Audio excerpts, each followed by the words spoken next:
Le mondial de Paris, c'est également le mondial du futur. Caradisec vous présente les principaux concepts de cette édition 2016.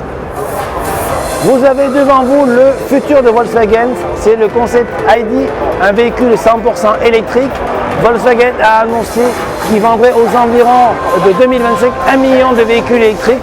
C'est une projection de ce que pourraient être ces véhicules électriques. Un véhicule de 4,10 m, 100% électrique, avec une autonomie entre 400 et 600 km et une habitabilité de monospace, puisque vous avez les batteries qui sont implantées dans le plancher. Assez intéressant, reste à savoir la faisabilité du projet. On retiendra également que c'est un volant, vous avez un volant qui se rétracte et une conduite 100% autonome. Chez BMW, la star du stand, c'est le X2 Concept que vous avez juste derrière moi. Alors, aucune information technique, c'est juste une maquette, en tout cas très réussie, qui préfigure peut-être le futur X1 Coupé.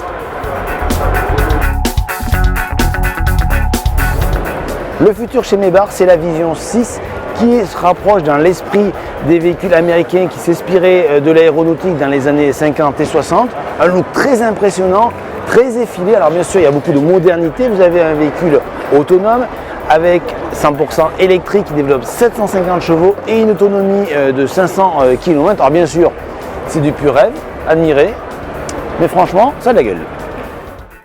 Chez Citroën, le futur, c'est C-Experience Concept qui préfigure peut-être la remplaçante de la C5. Quoi qu'il en soit, on a affaire à un concept très racé, très dynamique, qui met en avant le dynamisme, mais également l'aérodynamique et le confort. Citroën mise vraiment tout sur cette notion-là, confort des sièges, confort de l'amortissement, mais également de la caisse qui absorbe les déformations de la route. À noter également un intérieur qui reproduit l'ambiance intérieure d'une maison, du bois, du tissu. C'est vraiment très sympa.